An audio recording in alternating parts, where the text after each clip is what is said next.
네, 강원대학교 YMT팀의 발표 잘 들었습니다. 다음으로 부경대학교 넷제로 팀의 발표 준비하고 있습니다. 지구를 살려라 광물산업 탄소 중립 전략 발표입니다. 영상 만나보겠습니다. 안녕하십니까. 저는 지구를 살려라 광물산업 탄소 중립 전략에 대해 발표할 부경대학교 넷제로 팀의 김지연입니다. 목차는 다음과 같습니다. 먼저 전지구적 탄소 중립 전략에 대해 설명하고 광물산업 탄소 중립 전략 및 시나리오에 대해 소개한 다음 결론 및 기대 효과로 마무리하려 합니다. 탄소 중립이란 기업이나 개인이 발생시킨 이산화탄소 배출량만큼 흡수량도 늘려 순이산화탄소 배출량이 0이 되는 상태를 말합니다. 넷 배출량이 제로다. 그래서 넷제로라고 부르기도 합니다. 세계 각국은 2016년부터 자발적으로 온실가스 감축 목표를 제출했고, 모든 당사국은 2020년까지 지구 평균 기온 상승을 2도씨 이하로 유지하고 나아가 1.5도씨를 달성하기 위한 장기 저탄소 발전 전략과 국가 온실가스 감축 목표를 제출하기로 합의했습니다. 파리협정에 따라 당사국 총회는 당사국이 제출한 국가 결정 기여가 1.5도씨와 2도씨 목표에 부합하는지 5년마다 검토하게 되는데 이를 글로벌 이행 점검이라고 합니다. 각 국가는 이 과정을 통해 기후변화를 막기 위해 어느 정도 더 노력해야 하는지 알 수 있게 됩니다. 2023년에 처음으로 시행되며 매 5년마다 이행 점검이 시행될 예정입니다. 회의에 참가한 나라 중 탄소 중립을 선언한 주요국 현황에 대해 알아보도록 하겠습니다. 첫 번째로 미국입니다. 미국은 탄소 중립을 위해 지난해 11월 탈퇴한 파리 기후변화 협정을 바이든 정부가 들어오면서 다시 가입했습니다. 또 캐나다와 함께 2050년 탄소 중립 달성 목표를 합의하였으며 발전소 가동과 석유 및 가스 사용으로 인한 온실가스 배출량의 대폭적 감축과 자동차, 건물, 축산업에 발생하는 온실가스 감축을 목표로 한 콜로라도 온실가스 오염 저감 로드맵을 발표하였습니다. 두 번째로 중국입니다. 중국은 하단의 그래프와 같이 중국 내 이산화탄소 배출량 감축을 위해 노력하여 2030년 이전에 탄소 배출량을 정점에 이르게 한 뒤 2060년까지 탄소 배출 제로에 도달하겠다고 목표를 세웠습니다. 세 번째는 유럽연합입니다. 유럽연합은 탄소 중립을 위해 기후변화 및 환경 분야의 청사진을 담은 그린딜을 발표하였습니다. 2050년 탄소 중립 달성을 핵심 목표로 설정한 장기 경제체제 전환 계획을 세웠으며 탄소 중립 목표 달성을 위한 유럽 기후 법안을 유럽의회에 제출하였습니다. 네 번째로 일본을 소개하려 합니다. 일본은 탈탄소화를 목표로 지자체별 계획을 수립하였으며 관련 프로젝트를 지원한다고 합니다. 도쿄구청은 2050년 이산화탄소 배출 제로를 목표로 제로 배출 도쿄 전략을 제시하였습니다. 다음으로 한국의 탄소 중립 현황에 대해 살펴보도록 하겠습니다. 한국 또한 2050년 달성을 목표로 하고 있고 3+1 전략을 제시하고 있는데요. 경제구조의 저탄소화, 신유망 저탄소 산업 생태계 조성, 탄소 중립 사회로의 공정 전환, 이 세 가지의 전략과 추가로 탄소 중립 제도적 기반 강화를 한 가지를 더해 3+1 전략을 제시하였습니다. 아래 보이는 표에 업종별 온실가스 배출량 비중을 보시면 비금속 광물 부분이 전체 중 7.6%를 차지하는 것을 알 수 있습니다. 이는 광물산업 이산화탄소 배출량의 비중이 꽤 있다는 것을 의미하는데요. 2050년까지 탄소 중립을 달성하기 위해서는 광업 분야에서도 탄소 중립을 위해 노력해야 합니다. 따라서 저는 광산에 신재생 에너지를 도입하여 탄소 배출량을 감소시키고 탄소 중립 목표 달성에 도움이 되도록 하는 것을 목표로 삼았습니다.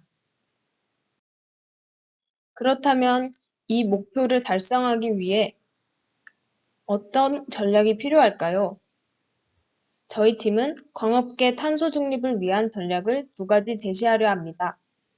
첫 번째, 중장비를 전기차로 교체하는 전략.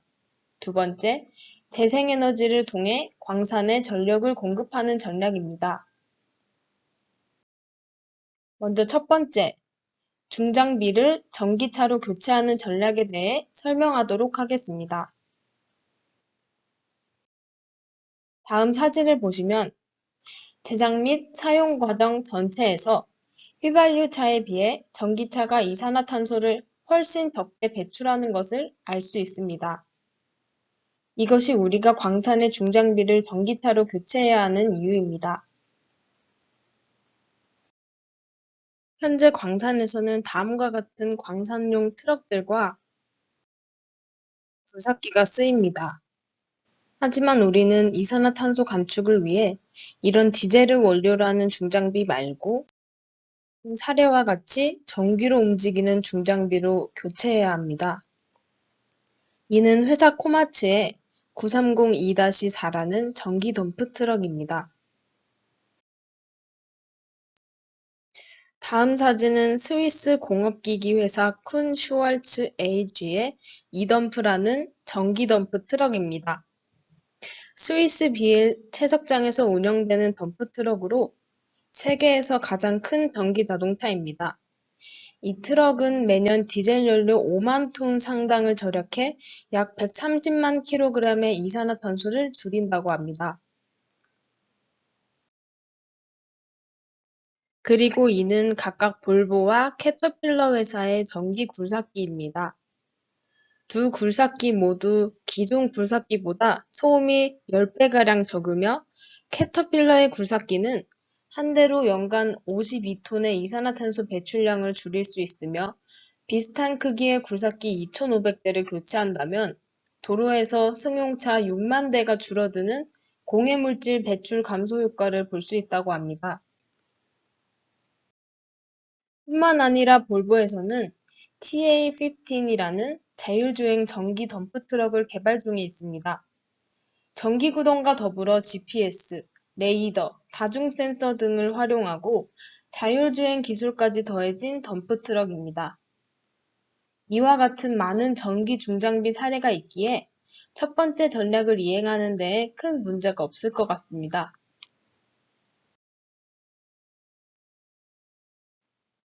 두 번째 전략은 재생에너지를 통해 광산에 전력을 공급하는 것입니다. 광산 현장에 재생에너지를 적용하는 것은 이미 다양한 사례가 있습니다. 칠레 아타카마 사막 추키카마타 구리 광산의 태양광 시스템, 칠레 아르헨티나 국경의 블라데로 금광의 풍력 발전 시스템, 디아빅 다이아몬드 광산의 풍력 발전 시스템,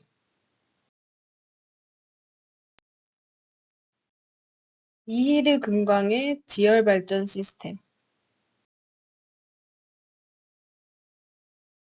마지막으로 미국 뉴멕시코 올리브덴 광산의 직광형 태양광 시스템 등이 있습니다.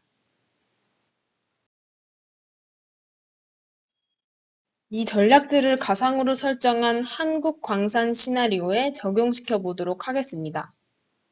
기존엔 디젤 차량 20대, 유류 소비량 38,000리터, 발전소로부터 구입한 연간 전력 소비량과 기존 전력 공급량을 다음과 같이 설정했습니다.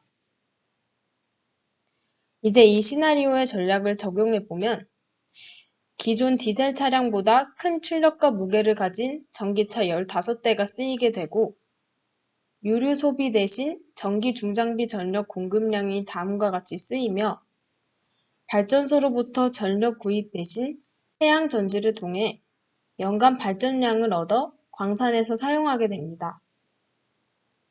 따라서 총 전력 공급량은 24.64메가와트, 그리고 이산화탄소 배출량은 5,000 이산화톤이 됩니다. 태양광 발전 설비 설치 후 온실가스 배출 감축량과 전기차 온실가스 배출 감축량을 더해보면 다음과 같은 수치가 나오는데, 이는 이산화탄소 배출량의 대략 0.09%를 감축한 수치입니다.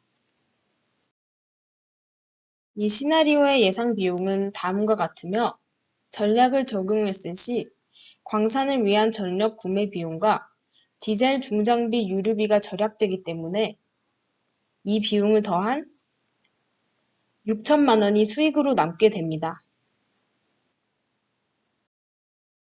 예상 비용과 수익으로 경제성 평가를 해보았습니다. 다음은 정부의 지원 정도에 따른 NPV와 IRR 값을 그래프로 만든 것입니다. 수년제 가치와 내부 수익률 모두 정부의 지원이 없을 때에는 마이너스 값을 보이지만, 정부의 지원 비중이 늘어날수록 수익과 가치가 커지는 것을 그래프를 통해 확인할 수 있습니다. 지금까지 광업계 탄소 중립 전략과 이를 적용한 시나리오를 통해 경제성 평가까지 해보았는데요. 전기 중장비도 꽤 상용화된 상태이고 재생에너지가 적용된 광산 사례도 많기에 앞서 설명한 대로 두 전략을 광산에 적용한다면 광업계도 탄소 배출을 줄여 전국에는 탄소 중립 광산이 될 수 있을 것입니다. 또 광업계 온실가스 배출량은 현재 배출량의 7.6%를 차지하기에 광업계가 탄소 중립에 성공한다면 우리나라의 탄소 중립 전략 중 경제 구조의 저탄소화 전략에 아주 큰 도움이 될 것입니다. 다른 분야에서의 노력과 광업계 탄소 중립이 지켜진다면 600억 톤이 넘을 것으로 예상되는 탄소 배출량을 500억 톤대로 줄일 수 있을 것입니다. 그리고 우리는 나아가 파리협약 최대 목표를 달성할 수 있게 될 것입니다. 이후로 온도 상승폭을 낮추려 각국이 꾸준히 노력한다면 온실가스로 오염된 지구의 온도가 더 올라가는 것을 막아 지구와 우리가 살아갈 환경을 지킬 수 있을 것입니다. 이상으로 발표를 마치겠습니다. 감사합니다.